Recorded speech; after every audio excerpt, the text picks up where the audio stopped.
Janet joined us? I'm not accustomed to not seeing or hearing her. One or the other. Yeah, that's just a little bit much to take. Because we can't start without her, right? Correct. She makes our on the participants list, she shows up as having her microphone on, but not her video. So I don't. Janet, can you hear us? Yes. Ah, Okay. Oh, hello. Afraid so. Even Charlie. Oh, well, I'll change the minutes then. But we can't see you. I don't want you to see me, Kim. Boy, if that won't get our minds racing. no. And it's not usually shy. I'm kind of confused. I'm shy. I'm very shy today. Okay. Okay. Are we ready to start then? Or do you want to wait a few minutes for Darren? That's up to you. We have quorum. Okay. Well, since we have a large agenda, I think we probably need to roll on. Okay. That works. All right. Let's call the Scott County Board of Adjustment meeting for November 5th, 2020 to order. First order of business is the approval of the October 1 meeting minutes. Have you had a chance to read them? And if so, I'll entertain a motion to accept them. Kim, I'll move that we accept the minutes from October 1st, 2020 as written. Do I have a second, Janet? Yes, I'll second. All those in favor of the minutes, say aye. Aye. The October 1 meeting minutes have been approved. And this will move us on to, we have no old applications. In reference to our new applications, item A is S 2020-30, Tracy Kelly variance postponed. You made it. And then also item E, which is S 2020-36, has also been postponed. So that will take us to item B, which is S 2020-33.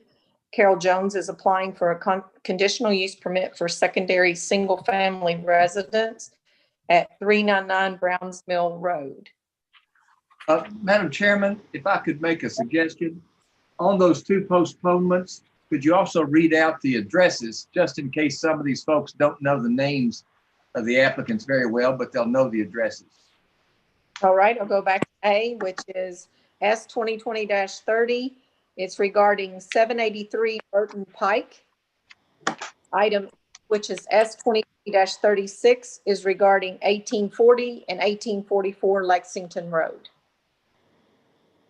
Very good, thank you. Thank you.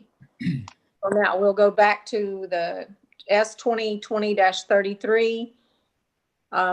Is the applicant present, and so that Charlie can swear you in, and then Matt will explain to us the findings.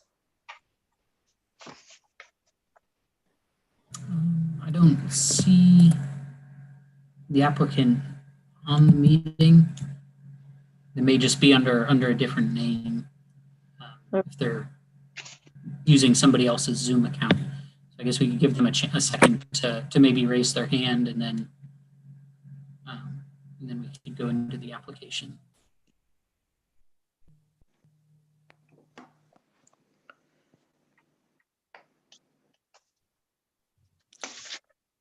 I think we'll proceed, Matt, if you'll explain to us what. Okay.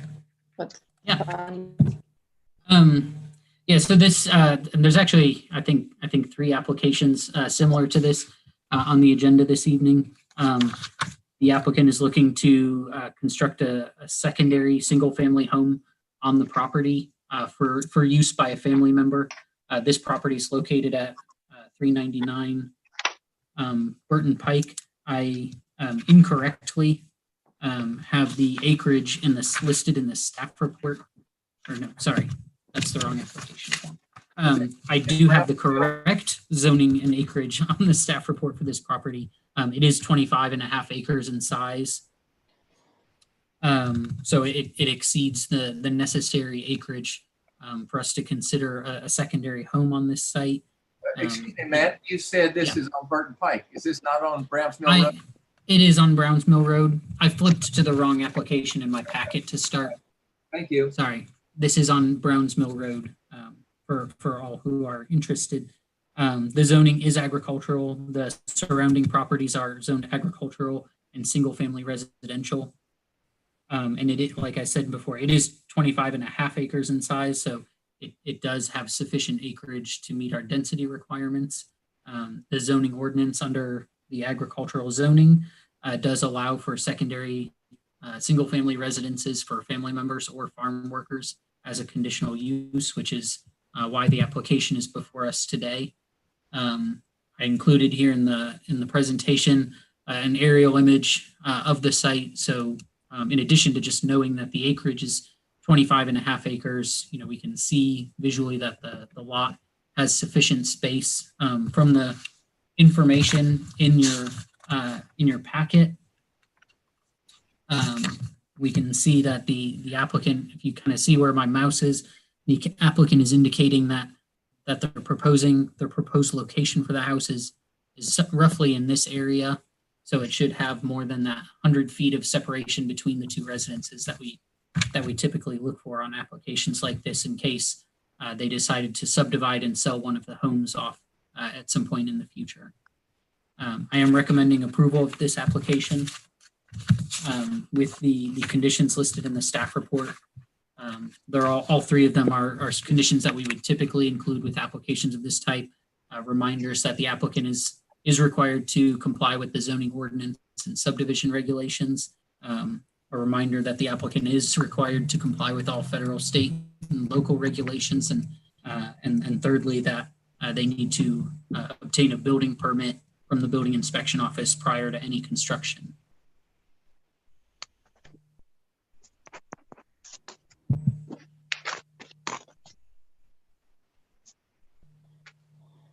Do we have any discussion on this item?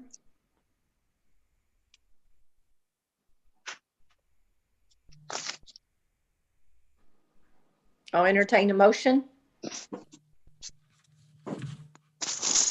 Okay, this is Janet. I'll make the motion that we approve application number S 2020-33 for Carol Jones conditional use permit in accordance with the staff recommendations. I have a motion from Janet. Do I have a second? I'll second. We'll take Darren as the second. Good evening, everybody, by the way. Good evening. Welcome. Thanks. All those in favor of approval, say aye. Aye. All right, and S 2020-33 is approved.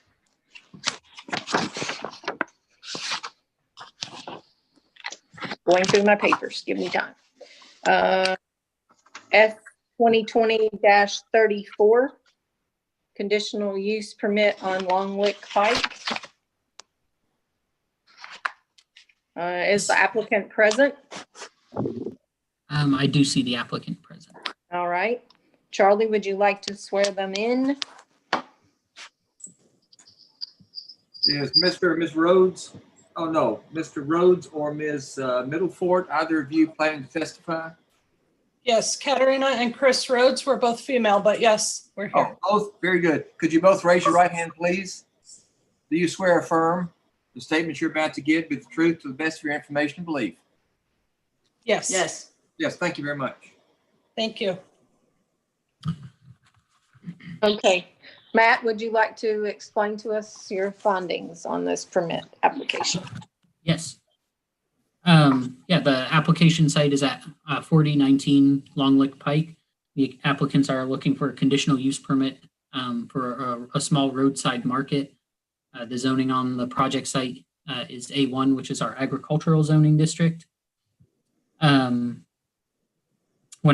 looking through the zoning ordinance, home occupations are a conditional use in the A1 zoning district.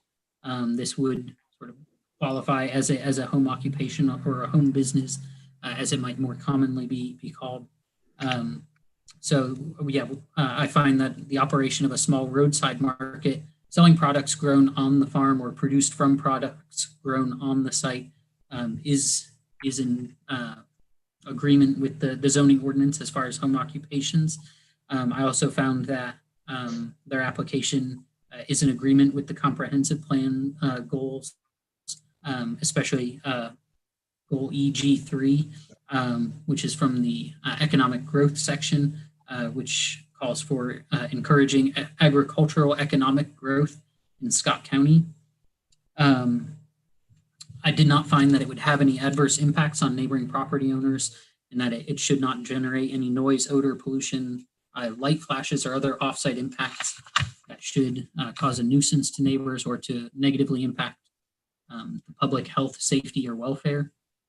There may be a small increase in the amount of traffic that visits the project site, but given the size and scale of the project, I didn't think that would be enough to warrant to really severely impact any of the neighboring property owners in any way. So based on those findings, I do recommend approval of this application. The first three conditions of approval are the same from the previous application, including that the placement of any new building would require a building permit from the building inspection office. There are three other conditions that I recommend attached to this application. The first being that if the applicant is interested in placing a sign on the site, that they get the appropriate permit, once again through the building inspection office for that. If they propose to make any changes to the entrance to the site, they will need to consult with the Kentucky Transportation Cabinet prior to making any such changes, and that sort of a reminder that the applicant will need a business license through the Revenue Commission. All right. The applicants, if you would like to give us a little further explanation of what your plans are, that would be helpful. Sure. So we're a relatively new farm, but we are growing blueberries, blackberries, mulberries, lavender, and we have honey, honeybees for honey. And especially due to COVID, we'd like to be able to have a way to sell things a little bit easier. So we already have a business license as a farm business. So we're already all set with that. We have sold jam in the past. We just haven't been able to sell it on our property. And so we thought it would be nice if we could put a small farm market, as was just described in the picture on the screen right now, sort of near the entrance to our farm. Our house is actually halfway back the property, so you can't see it. You can see our driveway, so it'll be quite a ways from that. And our neighbors are aware of this and all fine with it. So our plan is just to have a small market for the things that we've been working on. Also maybe some wooden products that we make here. Excuse me, how far out Long Lick are you? We're past Skinnersburg. Okay. Oh, okay, yeah. Just a little past Skinnersburg. Yeah, you're not too far then from Long Lick itself. Okay, Yeah. very good, thank you. Yep.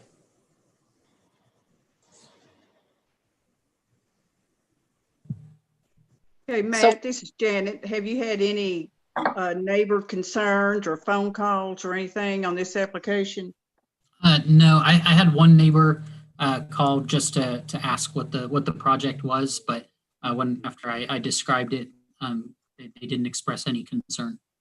Okay. Thank you. Matt, problem. I'm sorry. Matt, Yeah. you commented in the packet, you stated that we needed to clarify the 50-yard setback. Have you talked to applicant about, or you discussed that now, or? I haven't, but I mean, we could discuss that now. I mean, I guess unless they request a variance, they would just need to abide by the 50-foot setbacks. Yeah, we saw that and we've been measuring to put it back 50 feet. So Okay. So you're aware of that. Just wanted to make sure. Okay. yeah, we saw it in the note. So thank you very much for clarifying and we will follow that. We were very close. I mean, we were planning very close to that anyway. We just didn't realize the 50 feet. So thank you for clarifying. Not a problem. Good to No know problem. ahead of time, right? That's right. Yes, definitely. So is your plan to actually build a building, or is it just going to be a roadside market? It's going to be kind of like a garden shed kind of building. We buy it pre-built. We know we need to go to the permit office. We have that paperwork, but obviously we needed to go here first. Right. But yeah, so it's a pre-built thing, like a garden shed, a 10 by 16. So it will be a whole building. It'll have 4 walls, not just 3, because we No like utilities. no utilities, right? But we'd like to be able to store things in it. We don't want to have to remove things every day. So therefore we want 4 walls. So it's a full building. Okay. Do we have any other questions of the applicants or discussion? I'll entertain a motion. Kim, I will move that we approve application S 2020-34 for Chris Rhodes and Katarina Middleford, a conditional use permit to operate a roadside market at 4019 Long Lick Pike, subject to staff recommendations. Do I have a second? This is Janet. I'll second. We have the motion from Sonia and by Janet. All those in favor say aye. Aye. S 2020-34 is passed. We'll move on to S 2020-35. Thank you. Thank you. Good luck.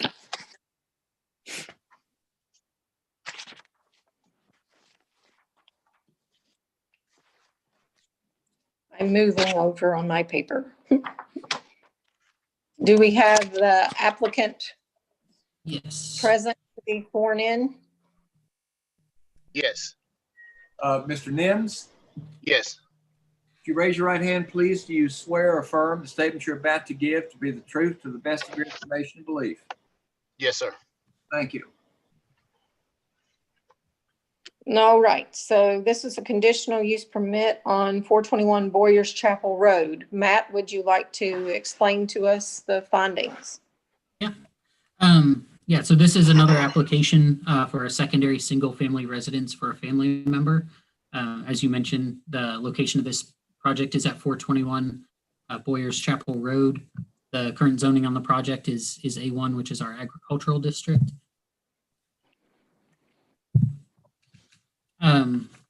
The project site is just under 20 acres in size.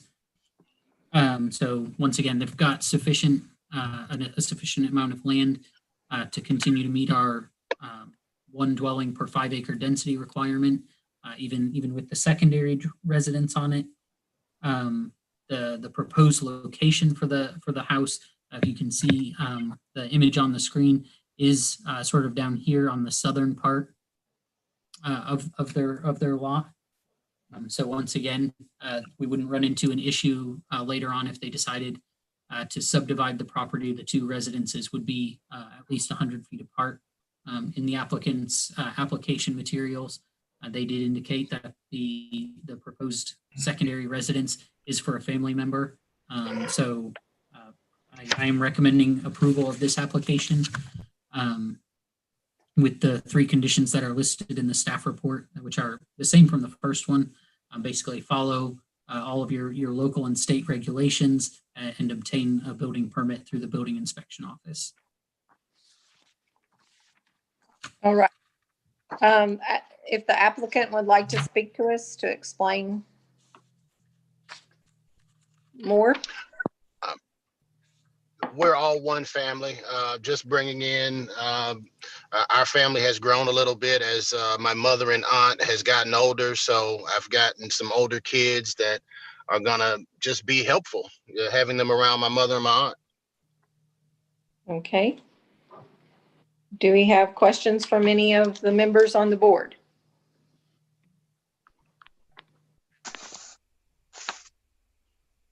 Again, Matt, this is Janet. No questions or concerns from surrounding neighbors? No, I didn't actually get any calls or emails about this application. Okay, thank you. Matt, I don't see Boyer's Chapel on your aerial. Yeah, it's off to the north a little bit. There is an access easement. It looks like that provides access to this lot. The zoning ordinance has some language in there about the number of lots that can use a single access easement, but since they're not proposing any new lots, Okay. I didn't see an issue there. But yes, Boyer's Chapel Road is sort of off to the northwest of this aerial imagery. How far is this from Alberta? That's just into Harrison County. Better still, how far is this from 32? Never mind. It's been a little while since I looked at the full aerial imagery around Boyer's Chapel Road. You drive on down there and tell us, Charlie. I'll take my bike out there Saturday. Okay. I'll entertain a motion if we have no more concerns or questions.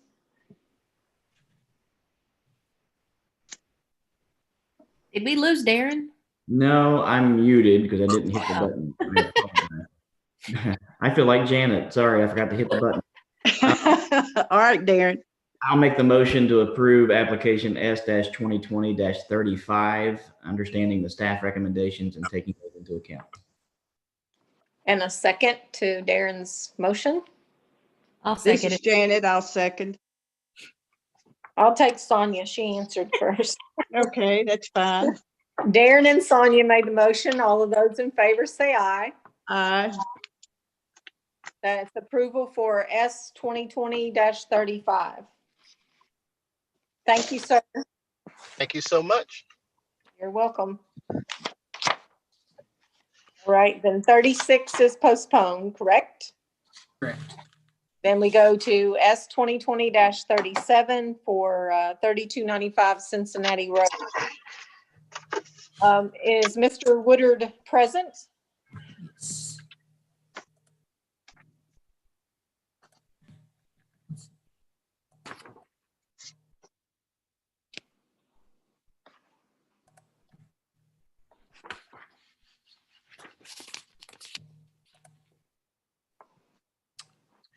It's going to take him just a second to get his microphone Okay.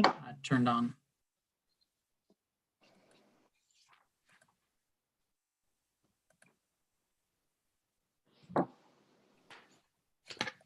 While he gets while we get him on, I do see that Miss Jones from our first application is actually on the meeting right now. And Miss Jones, your application was approved earlier. So I'll send a letter probably tomorrow, but I guess if things get busy, maybe early next week.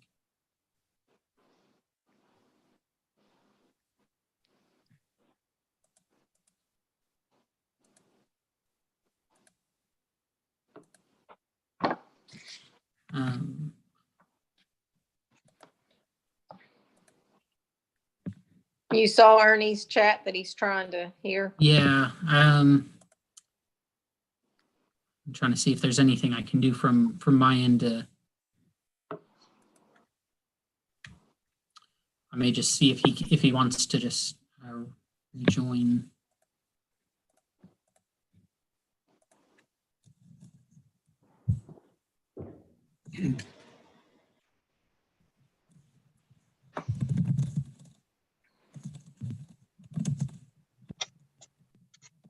Ernie, can you hear us?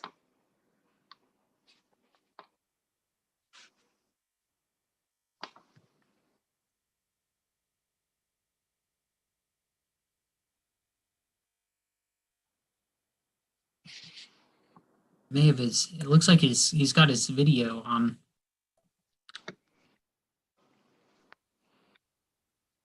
I can see him. But I can't hear him. I don't know how to get it to turn his microphone on. Oh, There he is. Turn on your microphone.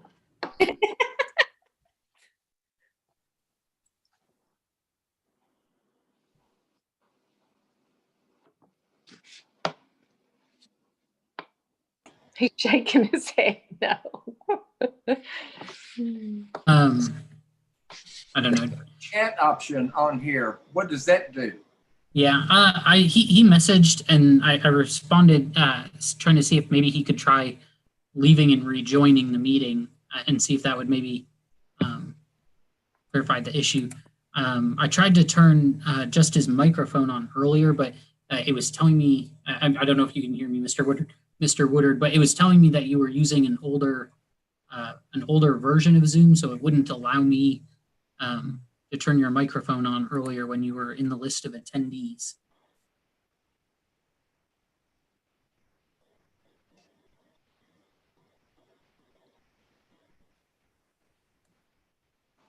I can read his lips when he's asking, "Can you hear me?" And that's Yeah. Oh, he went somewhere. He may just be trying to rejoin. Okay. Do you want to explain to us while we're waiting on him to join, or do you all want to wait a minute?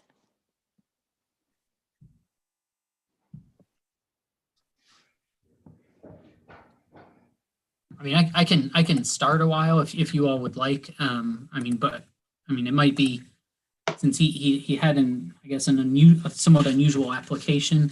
It might be good if he could also just be present on the meeting while we discuss it, I would imagine. Okay.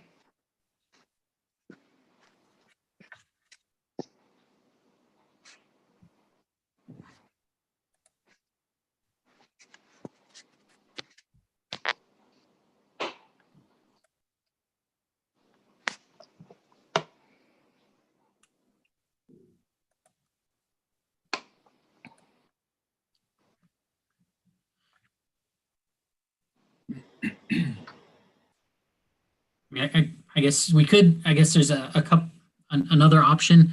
Mr. Woodard, you could, I think in the email when you registered for the meeting, there's a dial-in option for audio on phone. I'm not sure if that's something that maybe would work. At least in that case, we could communicate verbally.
I tried just sending him a chat message to see if maybe he can try the phone option.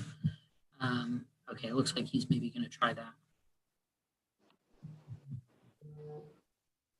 That may take a second.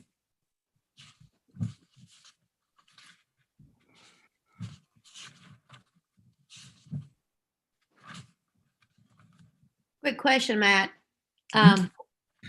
Of course, you said we have to get accurate measurements. Have you talked to him since you typed this up and prepared it? Has he submitted anything, or are we still waiting for that to occur tonight? I'm hoping that since he received the staff report last week, that he's had a chance to maybe measure out some of those other options that he had on his plan. But I don't know. He hasn't. I guess he hasn't responded since I sent him the staff report.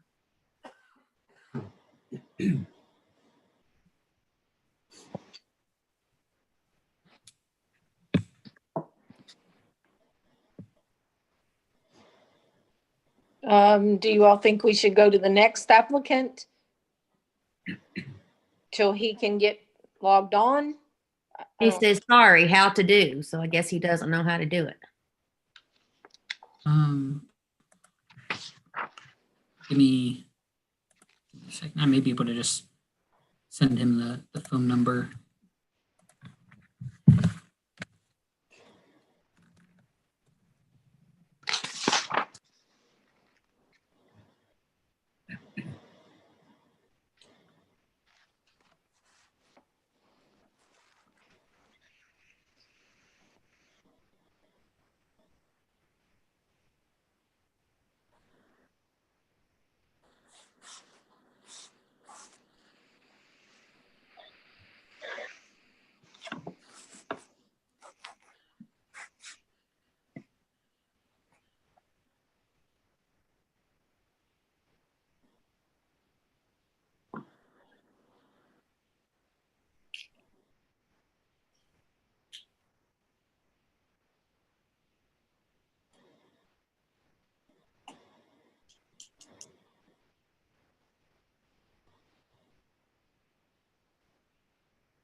It is not going to show me on my end what the phone number is.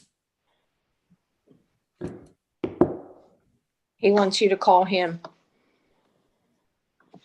Hey, Matt, I've got the phone number, it looks like on here. You do have the phone number. Can you send that to Mr. Woodard?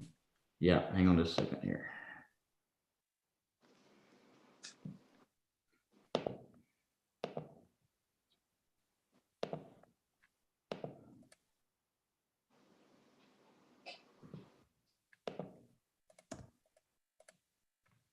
Let me get the meeting ID.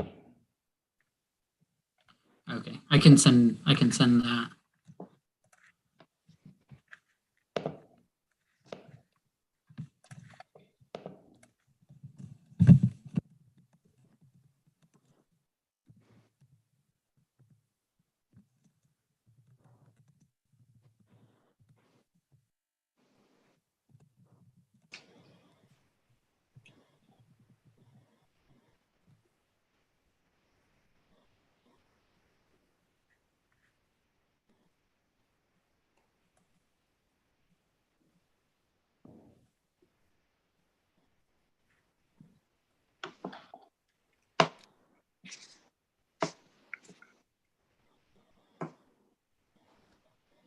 He says he has that. Well, that's the number. I've got the passcode too, Matt. You need me to send him that? I sent him the webinar ID and the passcode in the chat. I think I sent it in a private message. But I think Mr. Woodard, I think if you try calling that number that Darren sent, the 1-301-715-8592, that should be the number to get into the meeting through Zoom. If you need the webinar ID and passcode, it's there in the chat as well.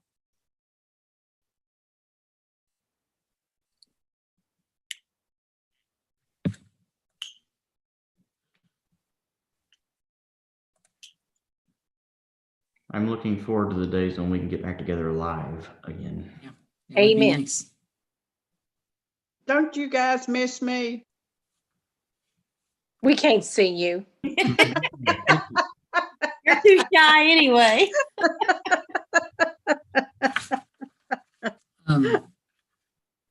Do we want to try maybe just going to the next application while we try to sort through this? I agree. So that's S 2020-38. Is that right? Or did I miss one? No, that should be. No, that's correct. Okay. So this is for a conditional use permit for 1525 Locust Fork Road for David Lee Maynard. Is the applicant present? Yes. All right.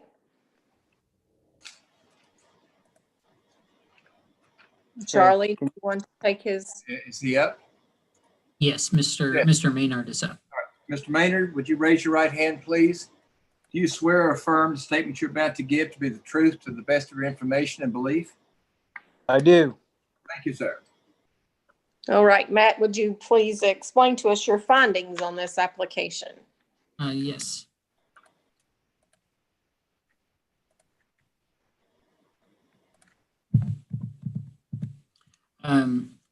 This application, the project site is 1525 Locust Fork Road.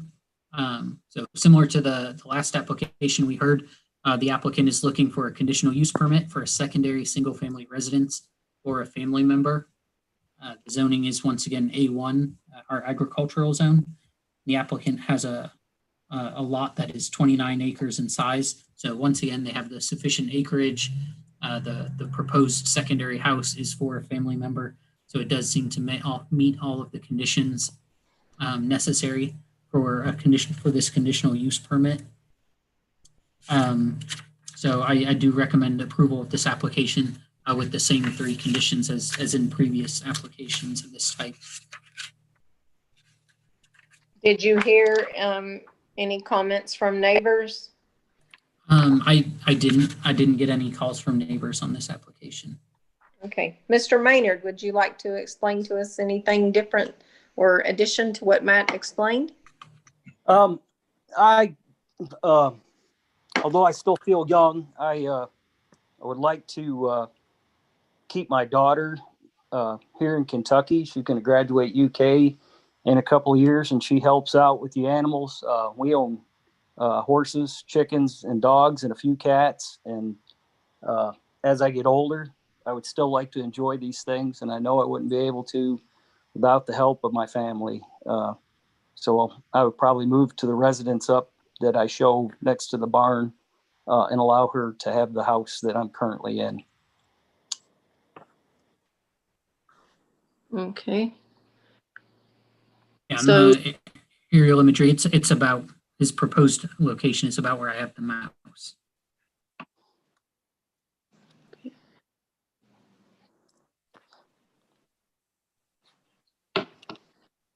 Do you plan to build a new dwelling? Yeah, well, it'll be adjacent. If you can zoom in, and I can't see it because it's small on here, but you should be able to see a tobacco barn that's 42 feet long.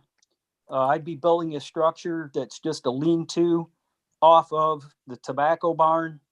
So it'd be 40 by 20.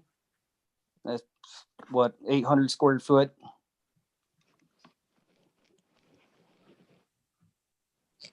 All right. Do we have questions from any of the other members?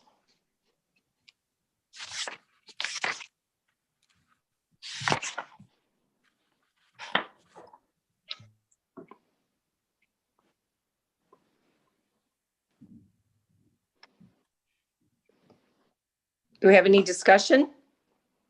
No. All right, I'll accept a motion, please. This is Janet again. I'll make the motion that we approve application number S-2020-38 for the David Lee Maynard application, to approve that in accordance with staff recommendation and conditions of approval. All right, do I have a second? I'll second. I have a first by Janet and a second by Darren. All those in favor say aye. Aye. S-2020-38 is approved, and hope you enjoy your animals, sir. All right, thank you, ma'am. Thank you. So after this portion of the meeting, I can leave the. Yes, sir. And Matt will Okay. be sending you information. All right, thank y'all. You have a super night. You too. Thank you. Thank you. Well, has Ernie joined us back yet? He's Oh. here, but I don't see that he's got microphone still.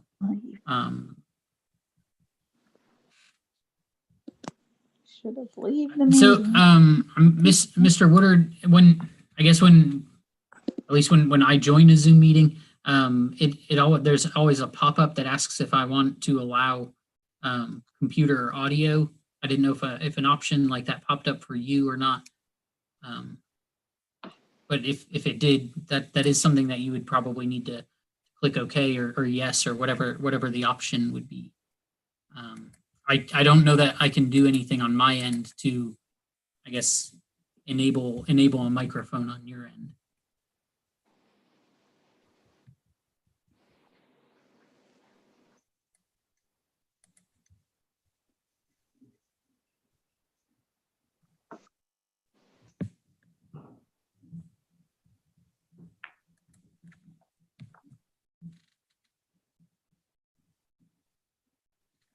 Says it's connecting to audio.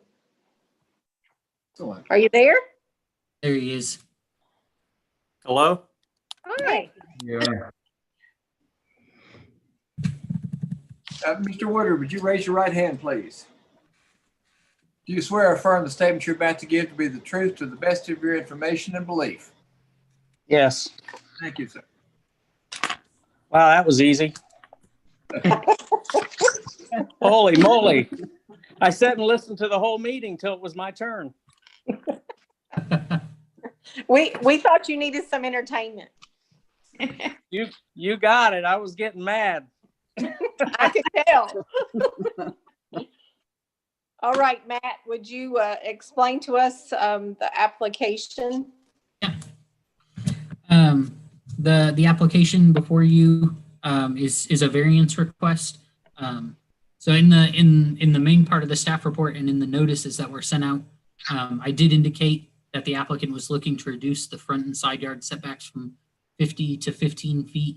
I chose that rather than listing the three separate options in the staff report, really for two reasons. First, those were dimensions that we knew from the application, whereas the other two options at the time were relatively unknown, but they also appeared to be the greatest possible variance requests that the applicant was looking at. So just we will be talking about all three options, but I wanted to note sort of by the notices that went out, as well as the opening on the staff report only mentions the variances that would be required as far as what's labeled as option 1 in the application.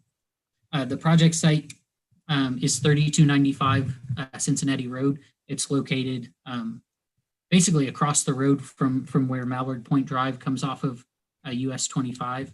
The zoning on the property is A1. So you can see the aerial imagery here on the screen of the applicant's property. The applicant has been before the board, I believe 2 other times, requesting variances on this property. As I note in the staff report, in 2006, a variance was requested, similar to option 1 on today's application. And at the time in 2006, the board approved reducing the side yard setback from 50 to 25, but also said that the detached garage that's proposed with this application could not come closer to Cincinnati Pike than the front of the house. So I did include the minutes from that 2006 meeting in the packet for the board members. And then earlier this year, the applicant applied for a variance regarding the rear yard setback. And I believe the board denied that application because of the presence of utility easement.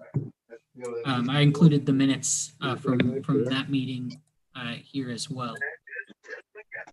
So looking at the items that KRS 100.243 requires us to look at as far as finding variances. We look whether or not there's something unique about the project site that doesn't apply to other lots in the area or of the same zone. And there are some similarly sized lots here in this section of US 25. But it is important to note that the applicant's property is only about 1/10 of the size of a typical A1 zoned lot. It is only about a half acre in size rather than the 5 acre minimum that our setbacks were designed for. So I do think that, you know, it is likely necessary for there to be some variances, you know, granted to allow for a reasonable use of the property. So that kind of leaves us with, you know, looking into the three options that the applicant presented the board with. Change screens here to show those. The applicant did provide a good drawing showing the proposed option. So option 1 is this option down here in the bottom left-hand corner where the applicant was proposing having that detached garage basically in the north westernmost corner, where it would sit 15 feet from the road right of way and 15 feet from the northern property line. Staff does not support this application. First of all, it seems very similar to the application from 2006. I'm not really sure if there have been any changes since then that would, you know, make this that would make the board more agreeable to this location for a detached garage than when the applicant was before the board in 2006. It also requires the most and the greatest sized variances of the three proposed options. So I'd really just I view it as maybe being the worst of the three options as far as you know, our zoning regulations and the look of the community. Option 2 is slightly better. Option 2 here is this one sort of in the rear of the house that's angled a bit. This one is better. It requires fewer variances, at least from the applicant's visual scale of 1 inch equaling 24 feet. You know, it looks like it would meet or at least come very, very close to meeting the side yard setback on the northern side. It may require a variance from the rear yard for the rear yard setback. I'm not 100% sure, but at least visually, it seems like it would require fewer variances than option 1. I don't think that this is the most desirable either, because there is an option 3, which clearly sets back further from that rear property line and further from the side property lines than the other 2 options. So I do think that option 3, as presented in this plan, is the best option. It would have the least, require the least variances, require the smallest variances of the 3 options. It would also have the least impact on neighboring properties, as you know, the building wouldn't be as close to those property boundaries. So I do recommend approval of this application, but I recommend approval of option 3 with the 4 conditions that are listed in the staff report. The first 3 being fairly standard, once again, with the condition that a building permit be obtained from the building inspection office, and the 4th being that the applicant not use the detached garage for any businesses without first obtaining a conditional use permit. And I only really included that option because I noticed, at least, I'm not 100% sure if it's still there today, but I know in the past there's been a sign for a home building business on the site, and I just wanted to make sure that everyone was aware that home occupations or home businesses do need conditional use permits. All right. Ernie, Mr. Woodward, would you like to explain to us in your words what you're proposing? Yeah, I'll try to make this as short as possible. So I came before the board back in March, and I proposed the same size garage that's in option 1 in the back of the house. And it maybe came up to maybe 5 or 6 feet off the property line back in March. That was almost approved, but it was denied because of these power lines that I kind of drew in here. And so they said I would need to get approval from KU on either moving the power lines or that I could build under the power lines, one or the other. And the board asked me about the variance that was approved back in 2006. And they suggested because of that situation that I go back to my old variance and build a garage based on what was already approved. So I got from planning and zoning what I was approved back in 2006 because I couldn't remember, it'd been 14 years ago. I couldn't remember what I'd even asked or what was even approved. So based on information I got from planning and zoning, I was under the impression that this option 1 was what I was approved for. And I moved forward with the planning for a Morton building. So that planning is already done and ready to go. The way that it stopped was about 6 or 7 weeks ago, building inspection went back to planning and zoning. And that's when I think Matt showed that the meeting minutes from 2006, that variance that was approved in 2006 didn't match what I had planned. So at that point, I was advised from Matt that I needed to come back in front of the board. So option 1 is the planning for the garage is already done. Maybe that's my mistake. I've already put down the down payment and everything for that location. I come in here with 2 other options just in case option 1 is not approved. And I kind of agree with Matt that option 3 is probably the best. I did meet with KU, and basically KU told me that I could build up to within a foot of the power line. So if you look up at the power lines, I can't be under the power line, but 1 foot off. And then I also confirmed with building inspection about how close I could be to the house. And I put that on there. It said I needed to be 3 feet or more. So that was option 3, is basically staying off the power lines and staying off the house as a alternative option. However, option 1 is the one that I have planned and ready to go. And I think Matt explained well in all of his options that option 3 is better than option 1. I get that. But in option 1, it basically said it changes the vicinity of the area. And I think you mean like aesthetics and all that, but I think it's a Morton building, and I think it's going to be a very nice addition to the property. And I'm doing some things to the house so that it all match. Sorry, that was long. No, But that's how I got here. All right. Do we have questions from any members of the board or discussion? Charlie, this is Janet.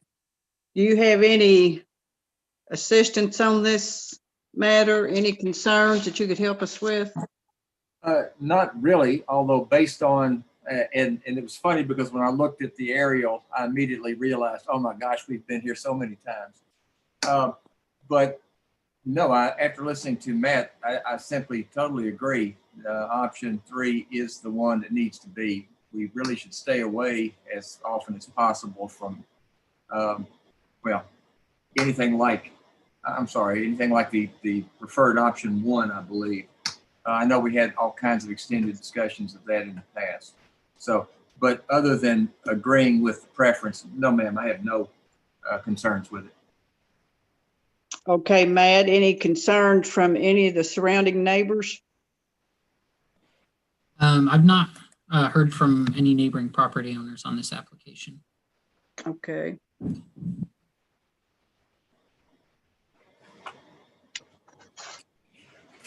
Any other questions? Yeah, I do. Hmm. Are you saying you don't have a problem with option 1? Is that what I'm hearing?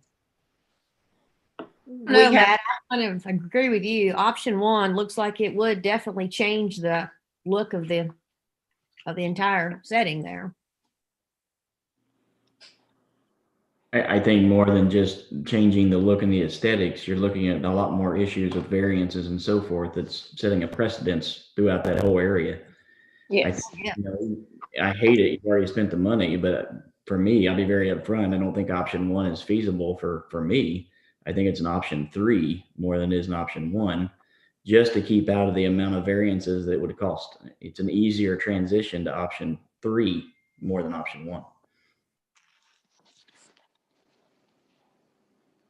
Charlie, did I say that correctly? Was that? Yes, sir. I totally agree with that point. Yes, sir. Well, I guess the reason I was asking the question when you were talking, Charlie, I didn't know which option you were talking about. That you said I agree with it. Yeah, they cut me off from looking at it as I started talking. So Oh, okay. I nearly went totally blank, but not quite. Do we have a motion regarding this application? I'll make a motion to approve application S-2020-37, taking into account the staff recommendations and also using or utilizing option 3. I just had a quick question for Mr. Woodard. Mr. Woodard, do you know how far from the property line that would, from the rear property line that one would sit? I didn't see it indicated on the plan. Yeah, I think it was at least 25 feet from the back. Okay. I mean, do we want to say that, I mean, option 3, but just approve a rear yard setback variance of 25 feet? If Mr. Woodard thinks that it's at least 25 feet, that should leave him some wiggle room in case that number isn't, in case he needs it for the estimate. Yeah, that's probably the best. I'll go ahead and amend my motion to include the staff recommendations, utilizing option 3 and asking for a 25-yard setback in the backyard from the property line. 25 feet. 25 feet. What did I say? 25 yards? Yeah. 25 feet. Let's change that.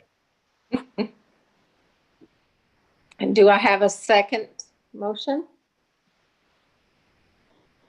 I'll This second. is Janet. I'll second. We're going to take Sonia this time. Good. So we have a first and a second. All those in favor of approval of S 2020-37, say aye. Aye. Aye. S 2020-37 has been approved, and Mr. Woodward, I'm sure that Matt will be sending you documentation. Madam Chairman, who did you recognize for that? The lady who's obviously attending the meeting or the one who's in hiding? I recognize Sonia. Oh, that's what I thought. Okay, very good. Thank you. All right, Charlie. Santa Claus is coming. Maybe not. Thank you, Mr. Woodard. Thank you. Then we'll move on to 2020-39, which is the Scott County Humane Society is applying for a conditional use permit for a new pet adoption center on Lexington Road. Is there a member of the applicant present in the meeting? Yes. All right. Mr. Perkins will swear you in before speaking. Could you raise your right hand, please? And do you swear or affirm the statement you're about to give to be the truth to the best of your information and belief? Yes, I do. And your name, please? Kristen Lowry. Thank you. All right, Kristen, Matt's going to explain to us the application and then we'll come back and ask you questions, okay? Thank you. Thank you. The project site for this application is 1376 Lexington Road. The applicant, as you mentioned, is requesting a conditional use permit for a new pet adoption center. The property is zoned A1 and it's located just outside city limits of Georgetown. The project site is about 4.5 acres in size and likely lost some right of way during the widening of US 25 several years ago. Let's see. There are two related variances that are part of this application. If the board is agreeable to approving the conditional use permit, the first would be to reduce the side yard setback on the north side of the lot from 50 feet to 35 feet. And then the second related variance would be related to the location and the height of a proposed sign on the site. The only other conditional use permit or variance application I was able to locate for this project site was from 2017. There was a conditional use permit for an archery range, which was denied. The applicant did receive a conditional use permit approval for the site just to the north of this at 1360 Lexington Road for a similar use. That option ended up not being able to be pursued by the applicant due to the condition of the house that they were looking into potentially renovating for use as office space and adoption center. The applicant did provide a thorough supporting letter with lots of information regarding operation hours and considerations that went into their design.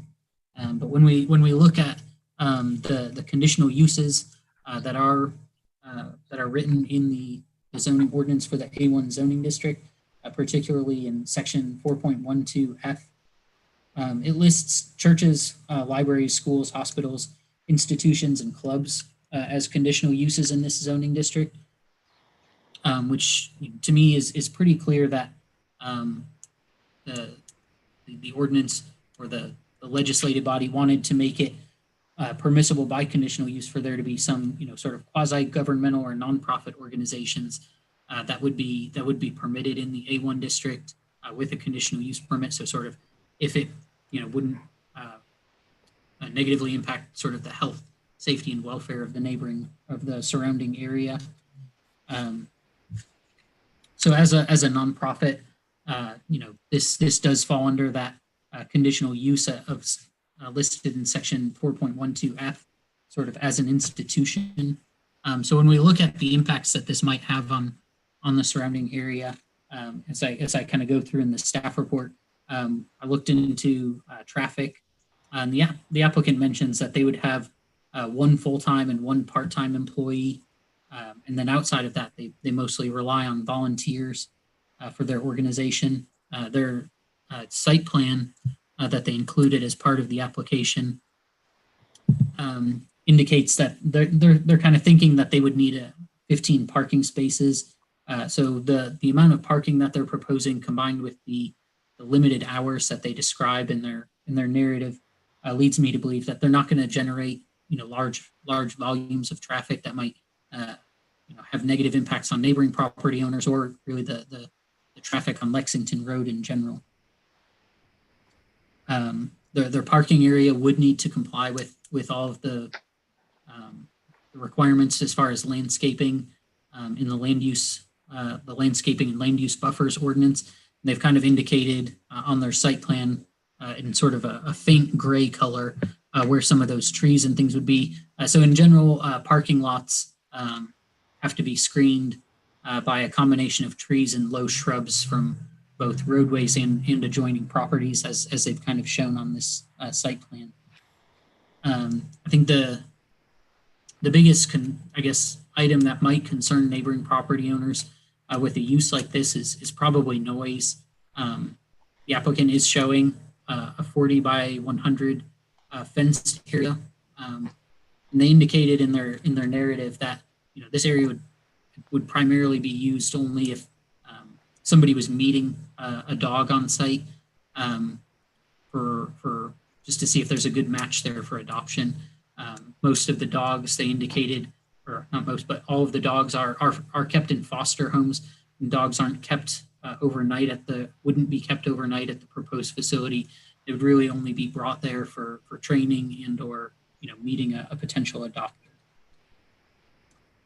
So with the fenced yard, they are proposing the addition of some evergreen trees on the east and west side, and then there is a tree line that exists on the northern property line. So there is some screening that's either existing or proposed to sort of soften the view of that fenced yard, but also to deaden some of the noise that may potentially come from that area.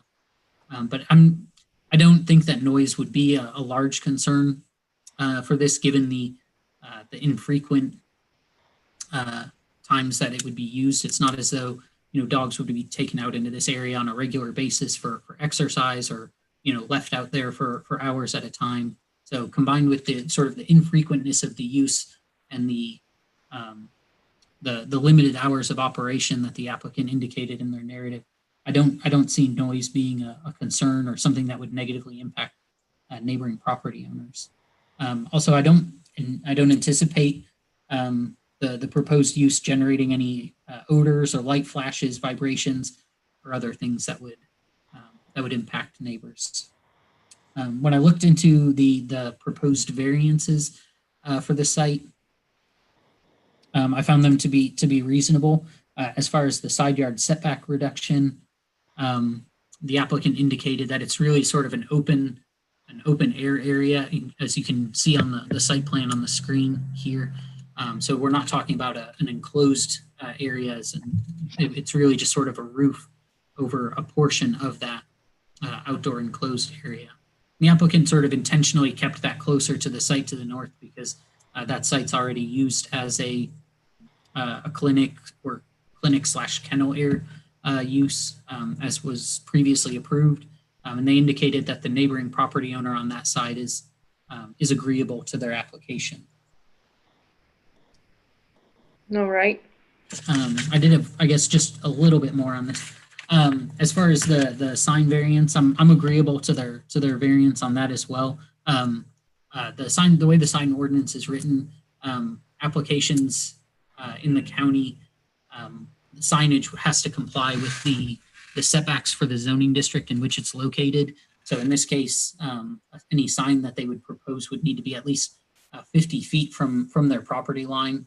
So when you look at the width of the right-of-way for US 25 in this area, and you sort of combine that with the 50-foot setbacks, any sign that they would propose would be a significant distance from the road and basically be non-visible. There is the four-board plank fence that runs along the right-of-way in this area, and so the applicant's requesting bringing a variance to allow them to bring that sign closer to the road and then raise it up so that it can be seen over the fence. And I'm agreeable to that as well. So I do recommend approval of the application with the 5 conditions there that are listed in the staff report. The first 2 are the same as have been on all the other applications. The third being that the applicant will need preliminary and final development plan approval before they would begin any construction or grading on the site. The applicant would need to return to the board before there's any changes in the conditions. Particularly, I note, if they want to change the sort of the operating hours, or if they intend at some point in the future to keep dogs overnight or over weekends or things of that nature, they would need to return to the board before they make those changes to make sure that they get that approved as part of their conditional use permit. The 5th condition just being a sort of a standard note that, upon a sale or transfer of the property, the conditional use permit would become null and void. All right. That's all that I had. Madam Chairman, if I could say something first, I just noticed in the staff report that a client of mine happens to be the owner of this property. While I know nothing about it, he's not consulted me about it. Nonetheless, I'll take my notes, but I don't care to make any comments on the application itself. Thank you. Ms. Lowry, would you like to explain any further than what Matt has talked to us about? Yes, I'd like to give some little more background information if I could. Just because we get confused with the Scott County care and control, the animal shelter on a daily basis. We are, that's a government agency that has to take in any unwanted animals within the county. The Scott County Humane Society was formed in 1981 with the purpose of getting animals out of the shelter to keep them from being euthanized. So they started back then as a foster-based rescue organization. And so, people used to, I myself adopted cats and had to go to people's homes to actually finalize an adoption. So in 2010, they rented the space in Indian Acres Shopping Center, And while that really helps us out and it's, very useful to us for our mission, it is really inadequate for our needs. There's no place in there for dogs to be held even temporarily. If we have a dog that, it's common if a dog from a foster home comes in during the day, like the foster parent is working, they need to drop the dog off so that someone could come to meet and adopt that dog during the day. We have to put a crate up in the kitchen for that dog or sit them in a small metal crate. Our isolation areas for cats, we do keep a few cats there, not a whole lot, but most of our cats are in foster homes. But our isolation area is in a hallway, which is not ideal situation. And if the dog, dogs have to go to the bathroom. So if you need to take them out to potty, right now we just have to walk them up and down the little grass strip in the parking lot.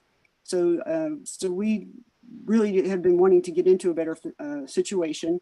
And in 2018, the Central Kentucky Pet Resort next door, there was an existing house on that property, said that we could renovate that house and use it for a new adoption center.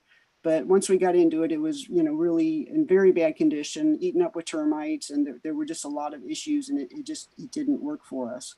So after we decided that was not going to work, we spent really the last 2 years trying to find an appropriate site for a new facility.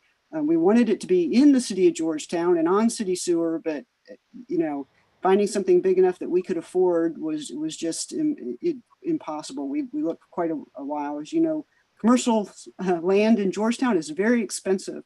And I didn't even realize that this site was there.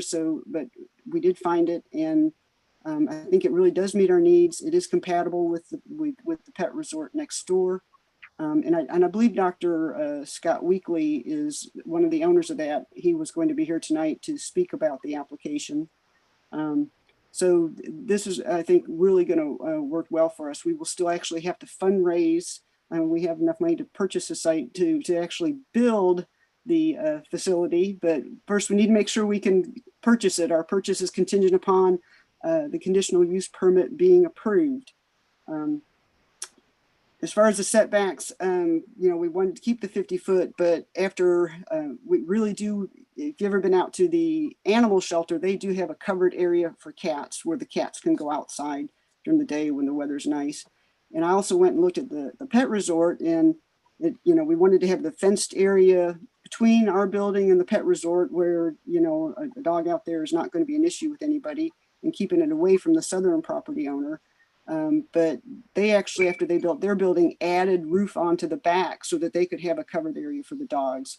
So after I saw that, it really made sense for us to ask for this variance so that we could add the 15-foot covered roof area, partially for dogs, partially for cats, and that it would be protected from the properties to the south.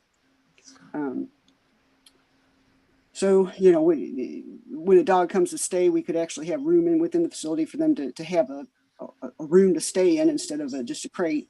And then they can be taken out into that side yard if they, need to use the bathroom or for meet and greets. We've continued to operate even though the shelter was closed part of this year. Right now, we're doing most of our meet and greets are scheduled one at a time, and somebody has to schedule. They can't just, right now people can't even just drop off to look at cats. They have to call us and schedule a time. So that's how we're handling that with COVID. But it's like I said, it's very hard if a meet and greet for a dog right now is just in the front lobby. So if there's other people coming in, it makes it very hard to socially distance and have privacy for there not to be distractions during a meet and greet.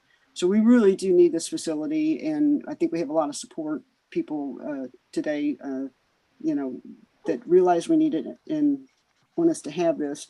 And as we said that with the sign, we're just trying to make sure that we have a sign that somebody can actually see. We do are sensitive that they want to maintain an agricultural rural look to this area. So we'd like to keep that 4-paint fencing, but if we don't raise the sign up and move it up towards the road, nobody's going to be able to see it and know where we are.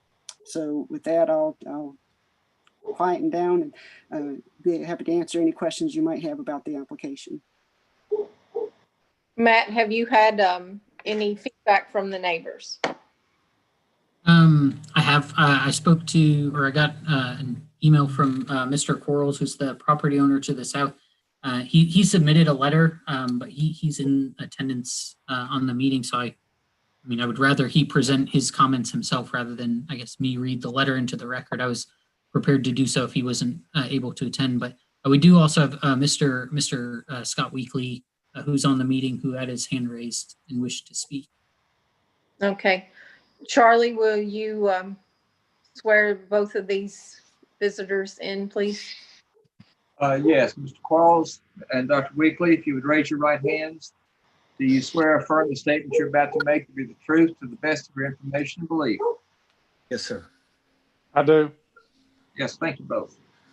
Thank you. Mr. Weekly, we'll take your input first since we saw you raise your hand first. Hey, I think you all are very well aware of all the good work that the Humane Society does in the county. And as Chris spoke, they've spent a lot of time and effort trying to find a place that's suitable.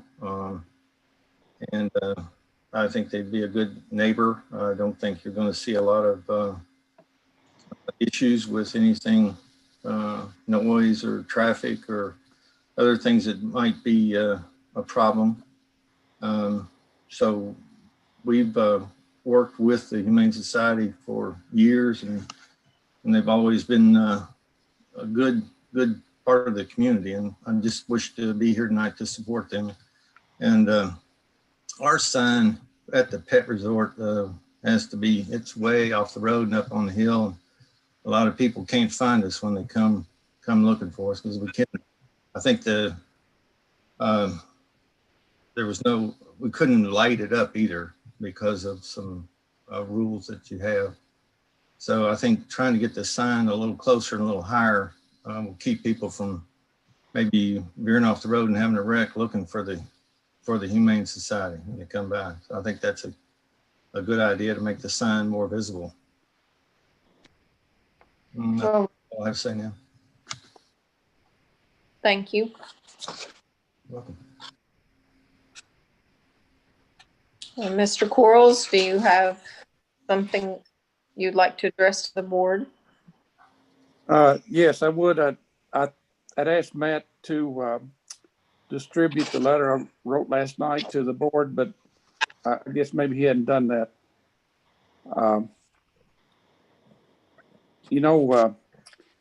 I suggested in this letter, not knowing whether you've seen it or not, I'm going to repeat some of it at least. I suggested that perhaps the Humane Society could go ahead and use the site where the old house was that they had previously planned on using, and that way they could escape the cost of purchasing land.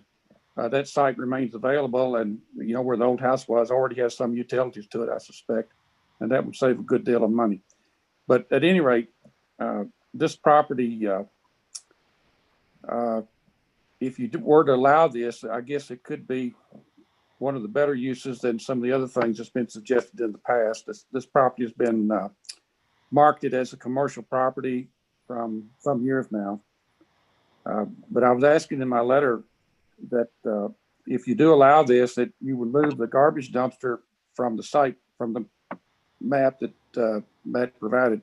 If you'd move that garbage dumpster up to the northwest corner, instead of showing it down up next to near my driveway, at least we wouldn't have to look at that dumpster as we go in and out of our driveway. The shrubbery that you require for that takes up to 10 years to get large enough to shield anything. And if you could put that dumpster up there on the other side of the building up towards the front, at the edge of the parking lot, and you said you're going to put screening up there anyway, that would help our end of it quite a bit. And I'd also ask that any proposed hours of operations be coordinated with the dog hotel next door. Apparently about 10 o'clock and 3 o'clock, they let the dogs out, and there's a huge amount of noise that comes to us from that. They also, the staff didn't mention that we do hold an event business permit that predates both the dog hotel and this application. And, anytime we have an event outside, the dog hotel had agreed that they would make sure that there wasn't any outside dogs. There's nothing worse than a barking dog during a wedding event. And I also note that there is no boundary fence on the south or east side of this property. There's never been one. This is farmland that we have out there. We are in the procedure now of building a diamond wire fence over on the other side of the house and the barns. So we'll have horses out there at some point, and this will have to be fenced as well. Currently, when there's 5-acre lots that adjoin existing farmlands, when you would put in, the zoning ordinance requires a diamond wire fence on those. So I'd ask that there'd be a fence put on the south and the east side to match that to a diamond wire fence. At some point, very quickly, we're going to be over there wanting to get this thing fenced away. And it'd be nice if they could do that as part of the approval process. It does bother me that we're, using up nice farmland when things could be put other places. I do hope that if this thing doesn't come to bear, that they mention they don't have the money in hand right now. And if they go out and start pushing dirt, that can't be repaired. So I do hope that at some point in the future, if this thing were to fail by lack of funds, that we don't have to go back and go through this procedure again for a business that may end up with more lights and noise, et cetera, that we're faced with this application. That's all. Thank you.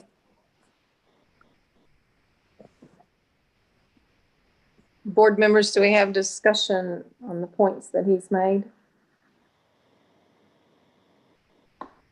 Matt, he addressed several of those to you. What are your thoughts, having read this letter previously? Yeah, no, that's, I think he raises some good concerns. As far as the moving the dumpster, I guess I've sort of two thoughts on that. I mean, first, I think that there may be some room to move that dumpster to the north side. The other side of it just being, we do have requirements to screen dumpsters all the way around with fencing.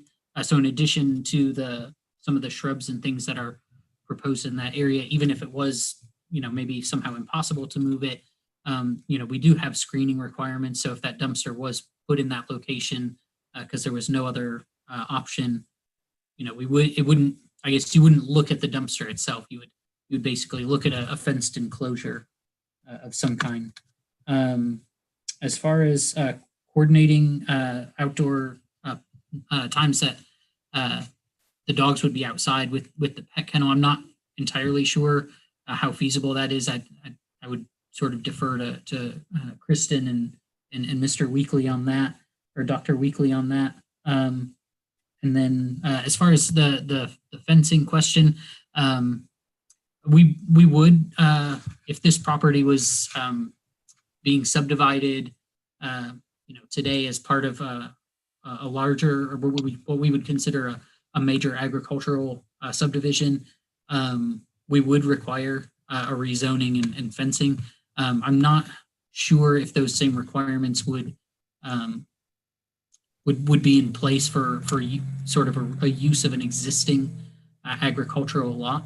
Now, I think with that being said, there may be some things to clarify about, I guess, as it relates to Kentucky fence law and sort of the sharing of costs between property owners on that. But I'm not, to be completely honest, not the best point of reference as far as that law goes. So I'm sure Mr. Quarles or Charlie would certainly know more than I would about Kentucky fence law.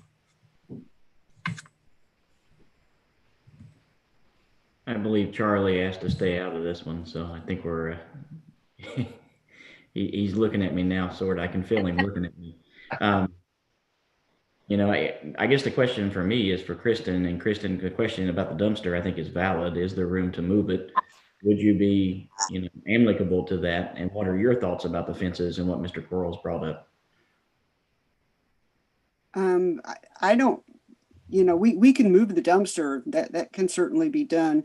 The only disadvantage I see to moving it is that, any waste would have to be carried out the front door over to the dumpster instead of in the back where we would, would be closer to where we would have our cleaning facilities, or, where we'd wash litter boxes, or, normally you take the trash out the back. But if that's an issue, I don't, I think there's room to put it up on the other side. So that's really not a major concern, I don't think. The other issues, I mean, on the dogs, I mean, we would maybe have one dog out there, so I don't really think that's going to make a big difference on, it's not like the dogs are going to be standing out there barking, or, so I don't think that's really going to add to any noise concerns. It would probably be pretty random as to when would be out there and when it would go out, taken out to go to the bathroom. In terms of the fence, I think that we really wouldn't want to do it till we actually build the facility. But we would expect the adjacent property owner to pay half the cost of that. I think that's the normal practice on that, is that, if he wants to have a fence separating the properties, if that becomes a condition, then it would be a condition that he pay half the cost, because we would have to fundraise to have the money to be able to do it. In terms of this, whether or not this is going to happen or not, I assure you, I mean, we have the funds to purchase this land, and if this conditional use permit is approved, we will be purchasing the land. The fact that we would actually own the property would give us an ability to borrow funds to build a facility. I don't think there's any doubt that we're going to build one. We said 5,000 square foot because that's kind of our maximum budget. If anything, if we couldn't raise funds, we might build a smaller facility initially with plans to expand it in the future. But believe me, we've been working hard on this, and it is something that we're going to be doing if we can get this approval on the conditional use permit.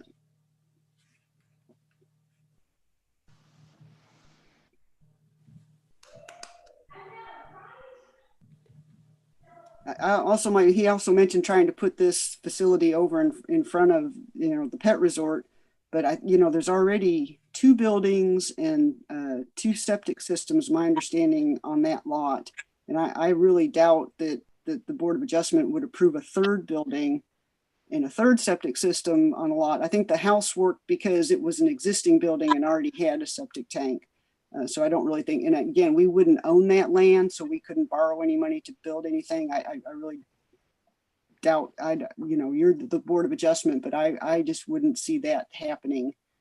And I doubt that the vets wanted a whole new building constructed in front of their facility either.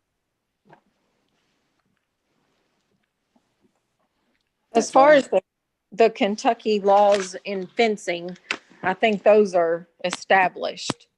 I'm not sure that as the board, we can recommend that they follow those guidelines. The conditional use before us is regarding the setbacks and the sign. Do we need more discussion? Sonia or Janet, do you have questions? I just want to make a comment going back to the dumpster. I'd hate to see, she made a valid point about taking the trash out the back and that being a cleaning area. So to me, it would make more sense to have it back where it is currently. And as Matt had stated, it won't just be a dumpster standing there glaring at the driveway. It is going to be, fenced in. So I would just hate to see that move being made unless, when it should satisfy the look if it's fenced in and then landscaped around. I guess that is a valid question, Sonia, and I'm going to back up on yours. Is it truly fenced in, or is that a shrubbery boundary around that for them to get into? Matt said it would have to be fenced in, I believe is what he said, enclosed. Is that what you said, Matt? Yeah, I mean, I don't know if they know at this time what materials they would use, but we would look for an opaque, fencing, whether it's a privacy fence or, in some commercial areas, they'll do more of like a brick or concrete wall surrounding a dumpster. But one way or another, it will need to be enclosed on permanently on 3 sides, and then have some sort of gate on the 4th side. So it would be enclosed entirely. It would be at least 6 feet tall, but no taller than 8 feet. Yeah, so I don't think there's going to be an issue with driving down the road and just seeing a dumpster sitting white out. I've seen worse items. Yeah, so that's why I was saying I'd hate to see them attempt to try to move it when it doesn't seem necessary. No, I agree with that. Okay. I think Mr. Quarles had raised his hand. He may have some additional comments. Yes, thank you. I'll only address the fence issue. This lot was an unrecorded lot up until about 2014. So I think it would fall under your current rules that exist today rather than being grandfathered in.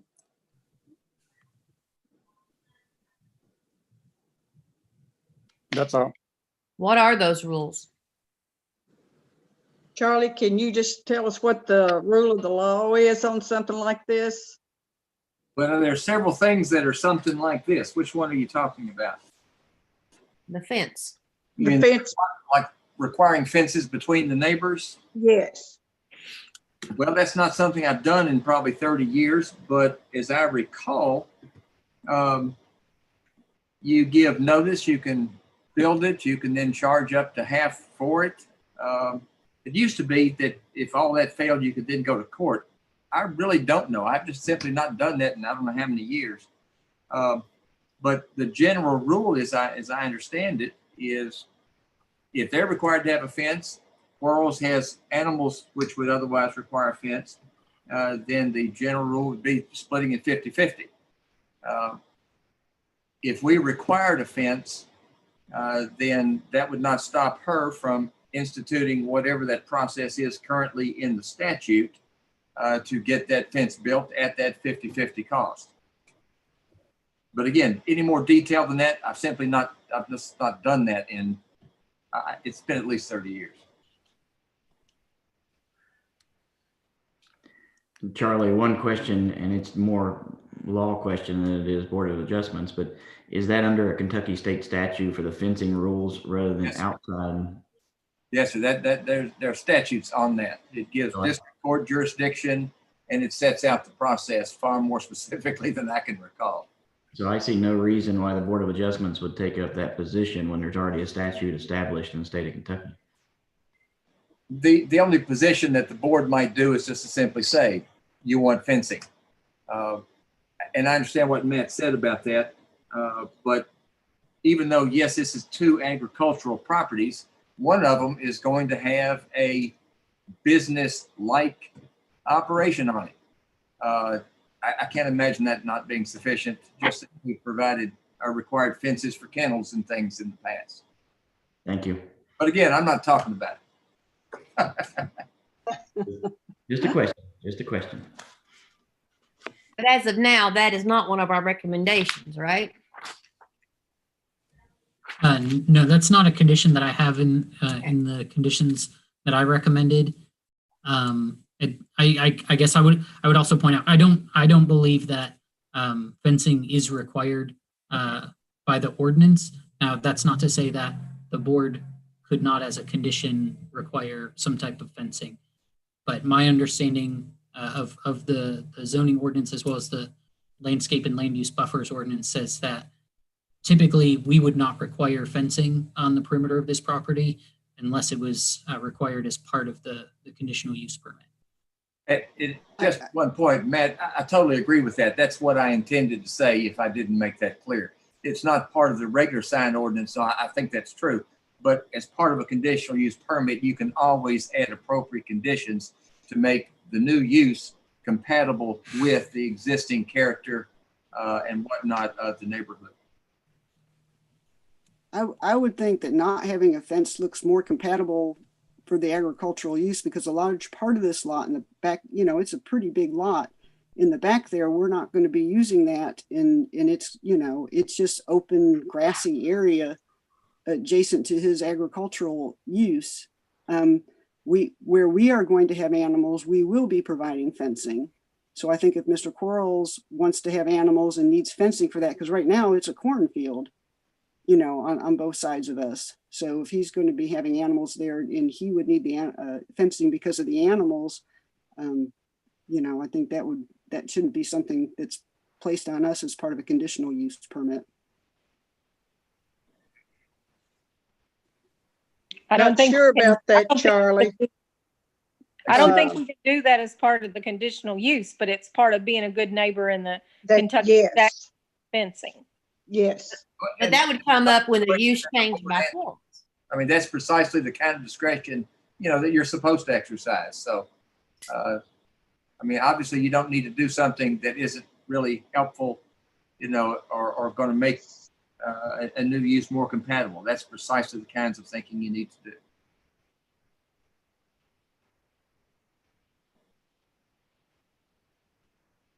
Do we have any more discussions or questions? Do you feel like you can make the motion? I think Mr. Weekly has a comment or a question. Oh, sorry. Mr. believe- Weekly, Yes, ma'am. Dr. Weekly. Mr. Quarles' son is a lawyer and has given talks across the state about agricultural fence law, because I had to listen to that to get some approval, some money from my parents' farm in Shelby County last year.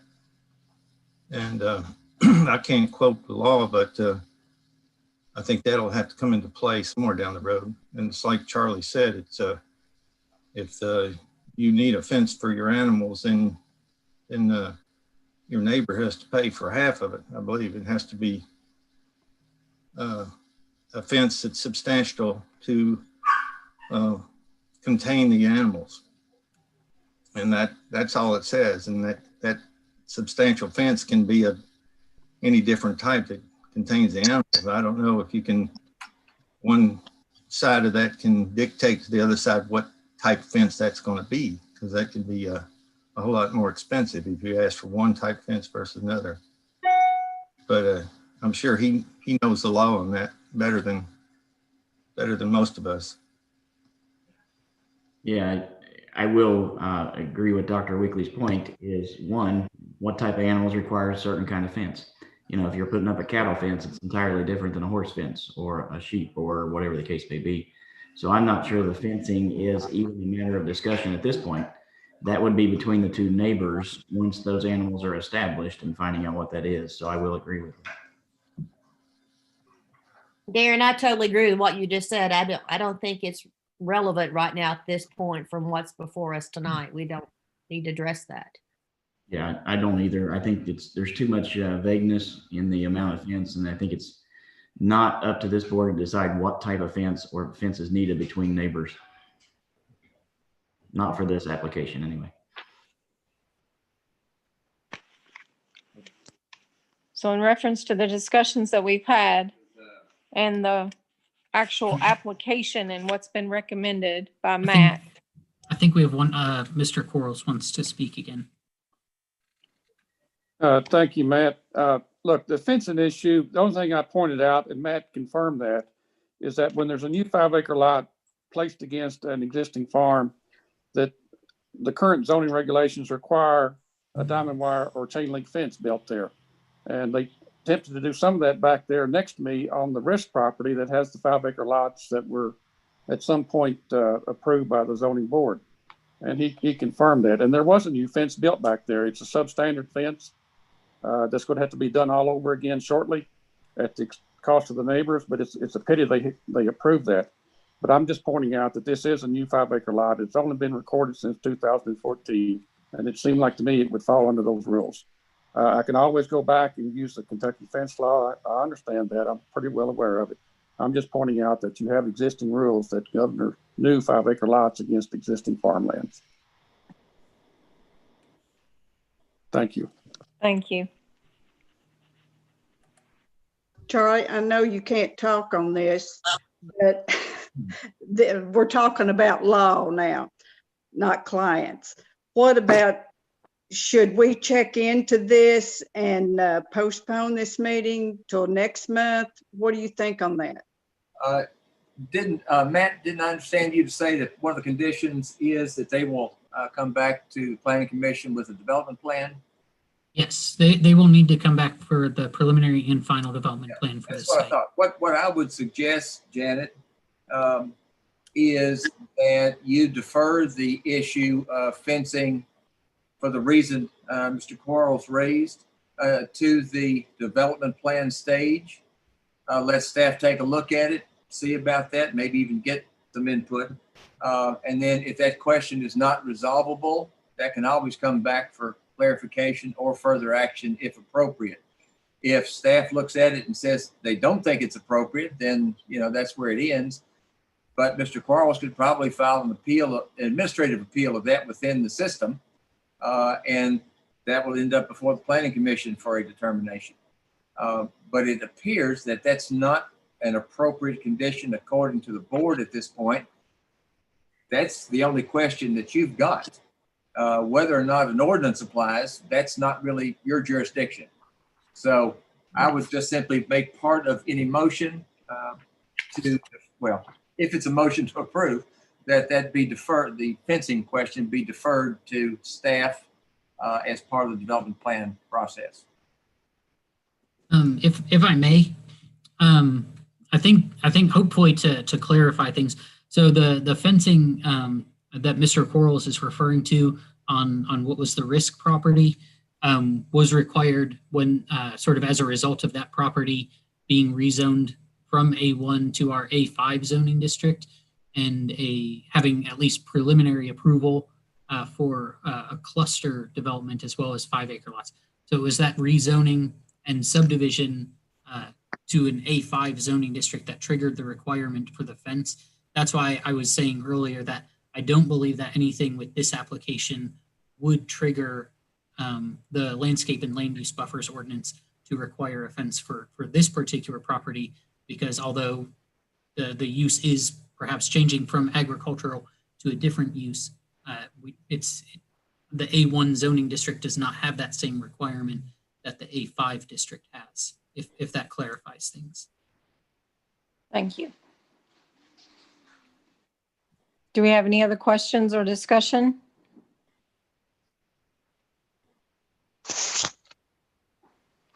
Are you prepared to make a motion? I'll give it a shot. Y'all might have to help me. I move we approve application S 2020-39, Scott County Humane Society, a conditional use permit to operate a pet adoption center at 1376 Lexington Road, including a side yard setback variance from 50 to 35 foot and a sign variance down to 14-foot setback with a 13-foot elevation, and postponing or deferring the fence question to the development stage process application. Do I have a second? I'll second that. So Sonia and Darren, first and second. All of those in favor say aye. Aye. S 2020-39 has been approved. And thank you all for your input. Thank you. Thank you. Then we'll move on to S 2020-40. Baron Gibson for 743 Cave Run Road. Is the applicant present, Matt? Yes, I think I just. Yes. All right. Mr. Perkins, would you like to swear him in before he speaks? Yes, ma'am. That's Mr. Gibson. Yes, sir. Would you raise your right hand, please? And do you swear or affirm the statement you're about to give to be the truth to the best of your information and belief? I do. Thank you, sir. All right. Matt, would you please explain to us your findings on this request? Yes. So as you mentioned, the project site's located at 743 Cane Run Road. The applicant is looking to reduce what I called the side yard setback as you face the property from Cane Run Road. The side yard setback from 50 feet to 17 feet. The zoning on the property is A1, and the lot in question is 5 acres in size.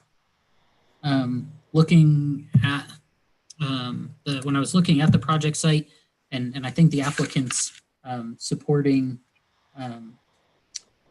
image that shows their proposed addition kind of confirms this. The existing house is already sits closer to that northern property line than 50 feet. And that is the side of the house that the applicant is proposing in addition to. When we look at the KRS 100 and the findings that are necessary for granting a variance, if the board was to choose to approve the application, I don't think that it would harm the public health, safety, or welfare. And so we would really mostly just consider how much the proposed addition might alter the character of the general vicinity or potentially cause a nuisance. I don't really think that it would cause a nuisance. There is an existing tree line along that property boundary that would screen or continue to screen the house at least somewhat from that property to the north. As far as the character of the area, I don't know that it would greatly alter the character. This house, I wish I kind of had included a more zoomed out aerial imagery, but this house sits back from Cane Run Road quite a bit, so it's not as though it would be visible from that road. I guess it may be visible from Ashwood Circle, as you can see here on the aerial imagery. But once again, there is a tree line along that property boundary as well. So unless that neighboring property owner to the north had a strong concern with this application, I don't see that it would really become a nuisance or really alter the character of the properties in the area. It is. Let's see if I missed anything or left anything out from my staff report. No, that really seems to be about all I covered in the staff report. So I do recommend approval of the application based on the three findings that I have there in the staff report. Those being that the location of the existing house makes it difficult to make an addition onto the house without encroaching on the setback. I don't think that it would negatively impact the public health, safety, or welfare, and that the existing tree line should help to at least soften the view of the house from that property to the north. So with that, I recommend the 4 conditions in the staff report. The first 3 are the same conditions that we've had on a lot of our applications, including that they'll need a building permit prior to any construction. And then the 4th condition being that they not remove any trees from that property line on the north. I did, I guess, while I'm thinking about it, I did hear from one adjoining property owner on this application. It was not the property owner to the north. And let me see if I can locate that since I printed that email out. And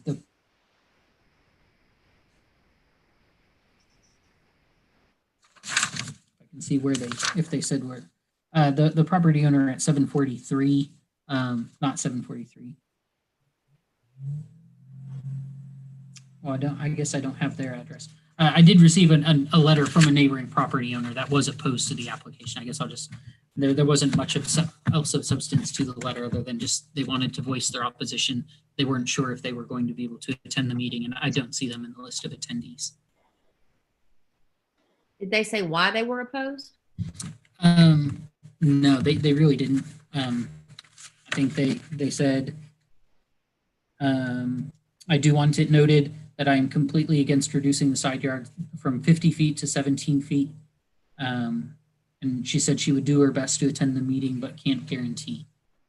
But yes, there wasn't any, I guess, justification for why they were opposed. They were just opposed. So when you're talking about, are they in that circle of the subdivision, or which direction is the person complaining? I guess I can, let's see if I can.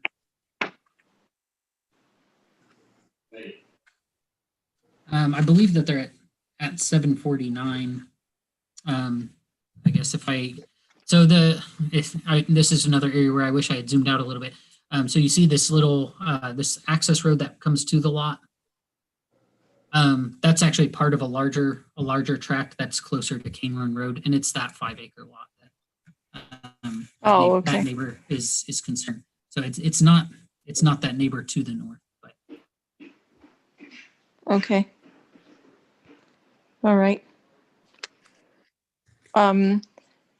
Would the applicant like to share any more information in addition to what Matt's explained to us? Sure.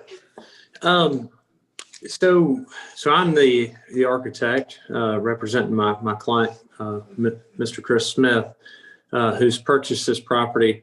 He once lived at this house, I don't know, maybe 15 years ago. And then he moved and then sold the house. And the person who bought the house from Chris, my client, sought a variance and did an addition to the house, which is, as Matt mentioned, it goes over the 50 foot line setback. Chris has within the past 8 months just repurchased the house from the person that he sold it to move his family back to this tract of land. Anyway, he is trying to expand the house as he has a growing family, and the only conducive place to add on to the house is that side of the lot. The rear has a utility easement, an overhead utility easement running through the front.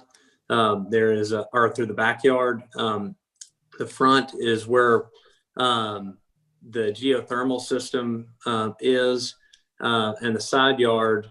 If we were to build on the side where the driveway is, it would not be feasible at all. We'd be better off just building a new house at that point. But with everybody being at home, obviously he's trying to improve his home. He's trying to expand square footage so that his family can be more comfortable and he can have room for more children that he's having, and improve an outdoor living space.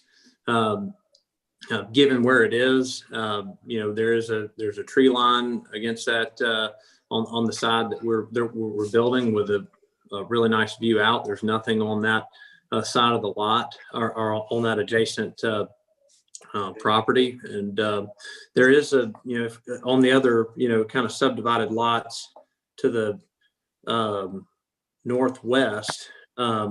There are bigger houses with that are in the same zone that are well within 20 feet of the side yard, and given that we've designed it so that in the most natural place you can see the roof line in the drawing, how we're tying into the house.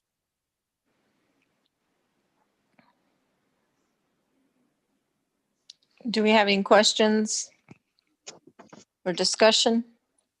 there is one other person on the meeting that would has questions or comments. I think they'll need to be sworn in still. Hello, can you hear us? Hello. Yes. Hi, we are 106 Ashwood Circle. So we are at the property address right butting up against one of those houses, the 8720017.000. And I think when if I could get you sworn in first. Oh, so sorry. Apologize. Sure. Do you swear or affirm the statement you're about to give to be the truth to the best of your information and belief? Yes, sir. And don't let me forget to say the same thing to the architect in just a minute. Go ahead. Yeah, we're at that 106 and we're just listening in, just initially concerned. We didn't know exactly where the variance, where the setback was going to be, or I don't know if I'm saying the right words, the addition is going to be. I think we're okay with this. We were just worried about it being over to us, but it's more towards the Kitzmillers, right? Yes. Yeah, it's over towards the farm a little bit more. Is that diagram you showed before on the slide before this, is that an accurate Yeah, depiction? Yes. Yeah, I think, and that's it's going to that direction. I think we're fine with this. Yeah, I don't think we have any. We don't have any problem. objections. 106 Ashwood Circle. All right. That's Thank it. you. Thank you. And Mr. Perkins, would you like to swear in the architect? I'm sorry we missed that. Yeah, the architect, no, that's Mr. Gibson. Wait a minute, that's Mr. Gibson. I think Yes. I swear him in. You did swear me in. Swear him Oh, in. that's what I thought. Okay. We're on top of things. Thank you. All right. Do you have any other questions or discussions? I'll entertain a motion.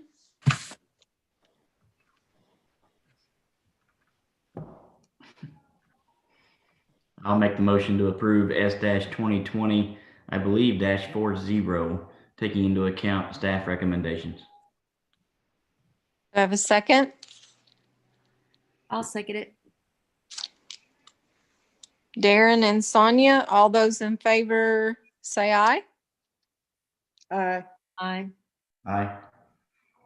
Then we approve S 2020-40. Thank you, sir. Thank you. Mhm. Do we have any other items on the agenda? We do. Mr. Woodard is still here. He sent me an email that he has Yeah, can you hear me, Matt? a more accurate measurement for us for that setback. Yes, we Yeah, can hear you. Yeah, can you hear me, Matt? Sorry. Yes. Yeah, I was kind of guessing, and so I ran real quick and measured it, but that setback needs to be 20 feet and not 25 because it's.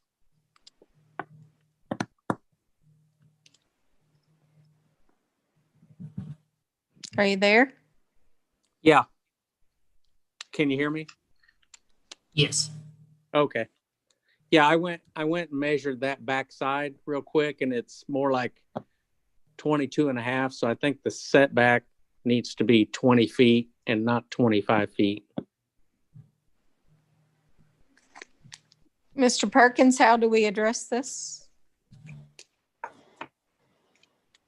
Unless we had people at the meeting earlier who heard the 25 and then left, then I think all you need to do is just simply do a correcting motion if the board's mind is to approve this.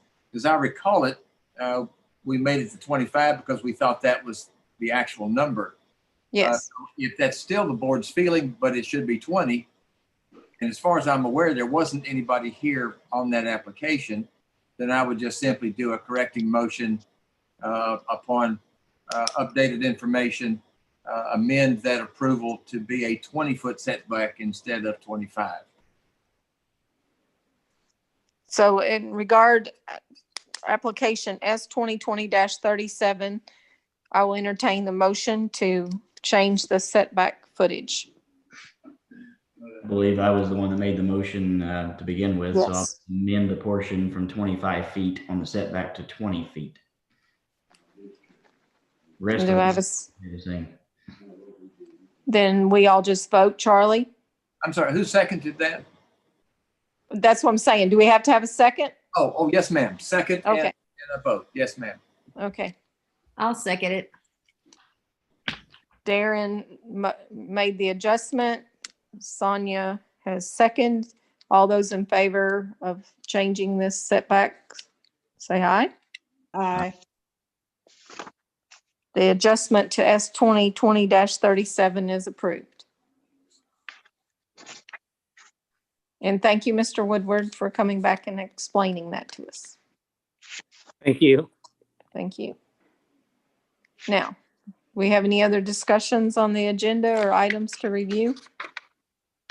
I didn't have any other items. I will note, I'll have the 2021 schedule ready for approval, or hopefully for approval next month. All right. Then the Okay, meeting this is adjourned. Janet. No, this is Janet. I just want to wish everybody a happy Thanksgiving and stay safe. All right. Thank you. Thank you. You too. Happy Thanksgiving to you. Thank you. The meeting